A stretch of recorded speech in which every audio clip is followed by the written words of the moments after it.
My wife took my children, sold our family home, emptied our bank account, and disappeared while I was at the lowest point of my life. She didn't just leave. She erased everything we had built together.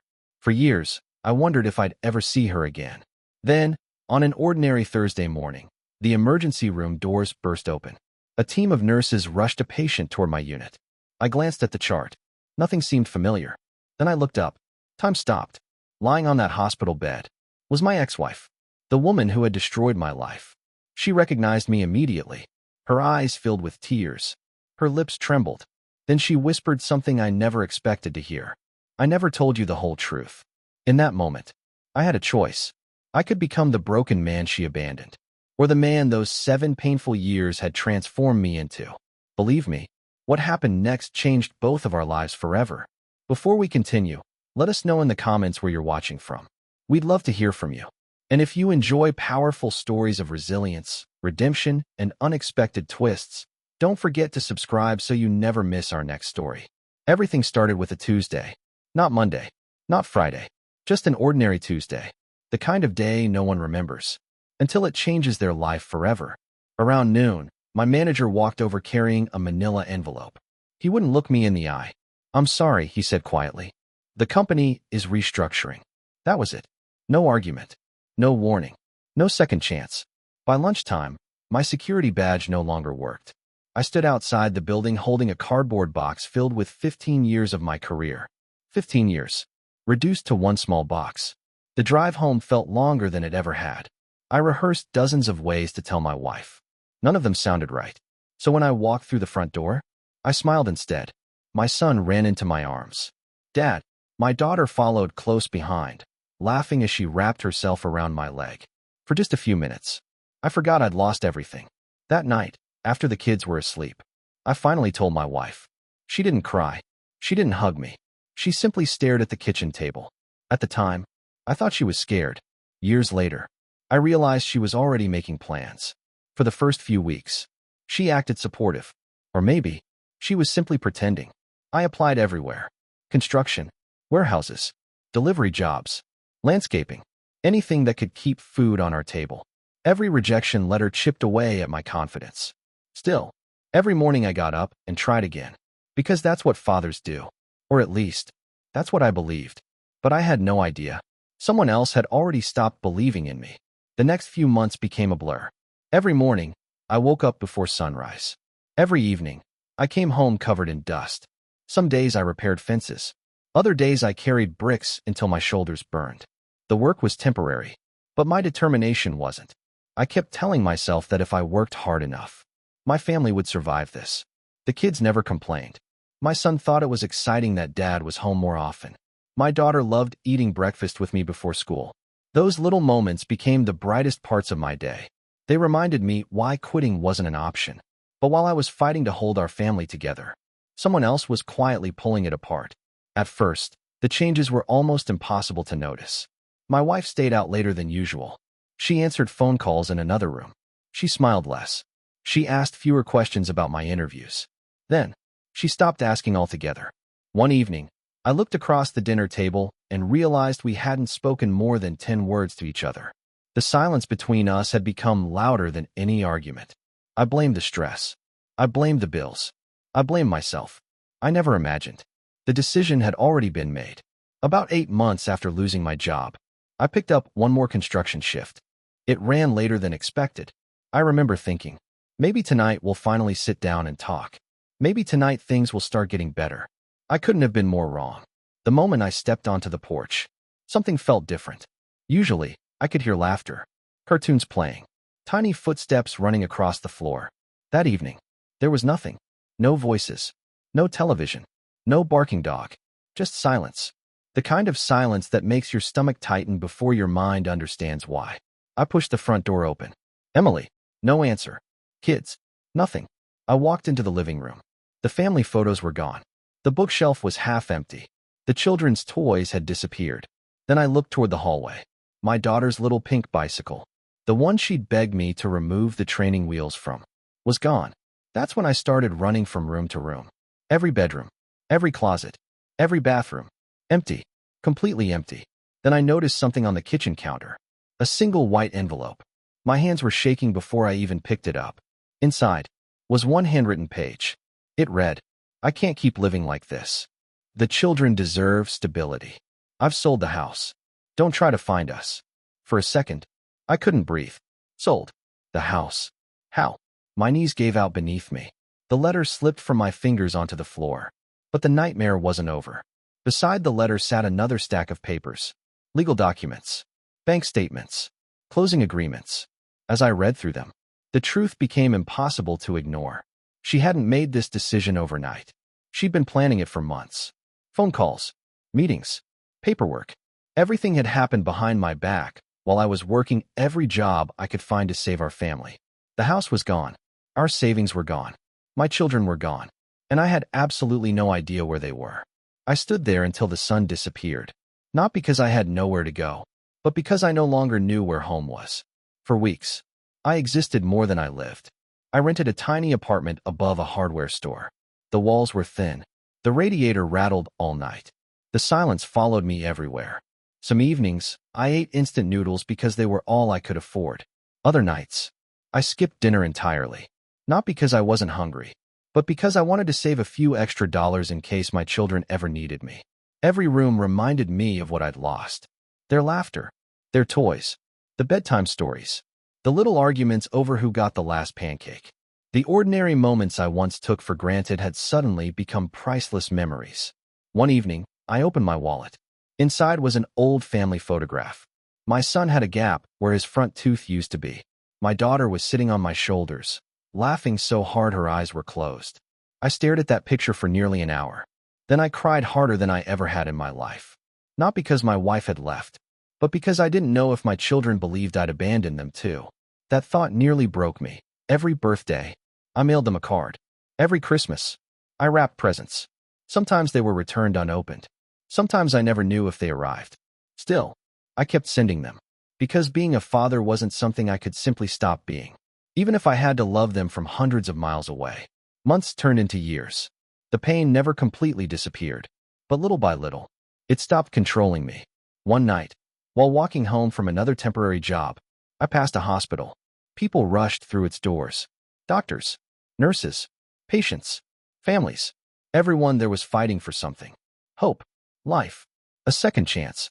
And for reasons I still can't fully explain, I stopped walking. I stood outside those doors for nearly 20 minutes. Then a question entered my mind. What if my life wasn't over? What if it was simply beginning again? That single question changed everything. The next morning, I enrolled in a medical support program. Some people thought I was crazy. Starting over in my 40s? After everything I'd been through? Maybe they were right. But I had nothing left to lose. During the day, I worked construction. At night, I sat in classrooms surrounded by students much younger than me. There were nights I almost quit. My body ached. My bank account was nearly empty. Sleep became a luxury. One evening, after failing an important exam, I packed my books into my backpack. I was done. As I walked toward the classroom door, my instructor called my name. "You know why I believe you'll make it?" I shrugged. He smiled. "Because everyone else studies to pass a test. You study like someone's life depends on it." I never forgot those words. From that day forward, I worked even harder. Not to prove my wife wrong. Not to prove the world wrong. But to prove something to myself. That losing everything didn't mean I had lost who I was. 3 years later, I graduated. 5 years after losing my family, I accepted a full-time position at one of the best hospitals in the region. The first time I put on my blue scrubs, I looked into the mirror. For the first time in years, I recognized the man looking back. He wasn't the same person who had stood outside an office carrying a cardboard box. He wasn't the broken husband sitting alone in an empty apartment. He was stronger, kinder, and somehow more grateful than ever. I thought the hardest chapter of my life was finally over. I had no idea. The next patient through the emergency room doors would reopen every wound I thought had healed. 7 years passed. 7 birthdays. 7 Christmases. 7 years of learning how to live with unanswered questions. Then, on what should have been an ordinary Thursday, everything changed. The emergency room doors burst open. A trauma team hurried toward my unit. I reached for the patient's chart while walking beside the bed. Chest pain, severe dehydration, complications that required immediate observation. Nothing unusual, until I looked at her face. The room seemed to disappear. It was her, Emily, the woman who had once promised we'd grow old together, the woman who had sold our home, taken our children, and vanished without looking back. She looked nothing like the confident woman I remembered. Her hair had faded with time. Her face carried years of exhaustion. The confidence that had once filled every room she entered was gone. Only fear remained. Our eyes met. For a long moment, neither of us spoke. She knew exactly who I was, and I knew she was wondering the same thing every viewer probably is right now. Would I help the woman who destroyed my life? I took a slow breath. Then I did exactly what I'd been trained to do. I checked her pulse, reviewed her medications, adjusted her oxygen, made sure she was comfortable, not because she was my ex-wife, because she was my patient. She watched me in complete silence, almost as if she couldn't understand why I wasn't angry. Finally, her voice broke the silence. I don't deserve your kindness. I paused for a second, then quietly answered, right now, my job isn't to judge you. It's to help you heal. Tears rolled down her cheeks. Not loud sobs, just quiet tears that seemed to carry 7 years of regret. The next morning, I returned to check on her. She was awake. She looked at me for a long time before speaking. I've rehearsed this conversation for years. I said nothing. Sometimes, silence gives people permission to tell the truth. She took a deep breath. When you lost your job, I was terrified. I convinced myself that our life was falling apart. I thought leaving would protect the children. She stopped, closed her eyes, then whispered, I was wrong. She admitted that shortly after leaving, the man she believed would give her a better future had abandoned her. Within 2 years, he was gone. The money she'd trusted him to manage disappeared. The life she imagined collapsed. She looked down at her hands. I kept waiting for the right time to apologize. But after everything I'd done, I didn't think you would ever want to see me again. For years, I had imagined this moment. I thought hearing those words would satisfy something inside me. Instead, all I felt was sadness, not because I wanted her back, but because I realized how fear had destroyed both of our lives. Then she told me something I never expected. I kept every birthday card. I looked up. Every birthday card? She nodded. I couldn't bring myself to throw them away. The children read them. They know you never forgot them. For a moment, I couldn't speak. All those years, I thought my words had disappeared into silence. Instead, they had quietly found their way into my children's hearts. It wasn't everything I had lost, but it was enough to remind me. Love has a way of surviving even when families don't. She reached for my hand, very carefully, as though she wasn't sure she still had the right. I'm sorry. This time, I didn't stop her. She deserved to say it, and I deserved to hear it. But something surprised me. The apology didn't heal the wound. Tom had already begun doing that. The apology simply closed the door that had been left open for far too long. 3 days later, she was ready to go home. One of the nurses handed her the discharge papers. She thanked everyone quietly. When she saw me standing near the doorway, she walked over slowly. For a moment, it felt like time had folded in on itself. Not because we were husband and wife again. That chapter had ended years ago. But because, for the first time since everything fell apart, there was no anger standing between us. Only honesty. She looked at me with tired eyes. I've spent 7 years wishing I could change what I did. I know I can't. I just needed you to know. Leaving wasn't the biggest mistake of my life. She paused. The biggest mistake was believing your worst season would be your whole life. Those words settled deep inside me. Because they were true. She hadn't just underestimated me. I had underestimated myself. Before she turned the corner, she stopped. There is one more thing. My heart skipped. The kids. She smiled through tears. They're adults now. They've been asking about you. I couldn't breathe. For years, I'd imagined 1,000 different futures. None of them included hearing those words. I never stopped them from loving you. I just didn't know how to face you. Then, without another word, she walked away. I watched until she disappeared around the corner. And strangely, I didn't feel like I'd lost someone. I felt like I'd finally laid down a burden I'd been carrying for 7 years. That evening, after my shift ended, I sat alone in the hospital break room. Coffee had gone cold beside me. The room was quiet. For the first time in years, I allowed myself to think about everything that had happened. 7 years earlier, I believed losing my job had destroyed my life. Then I believed losing my house had destroyed my life. Then I believed losing my family had destroyed my life. But looking back, those moments didn't destroy me. They revealed me.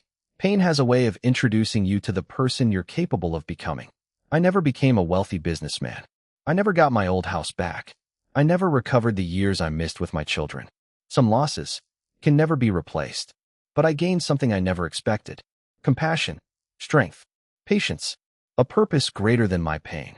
The man who stood beside that hospital bed wasn't seeking revenge. He wasn't waiting for an apology. He simply wanted to help another human being. And somewhere along the way, I realized something.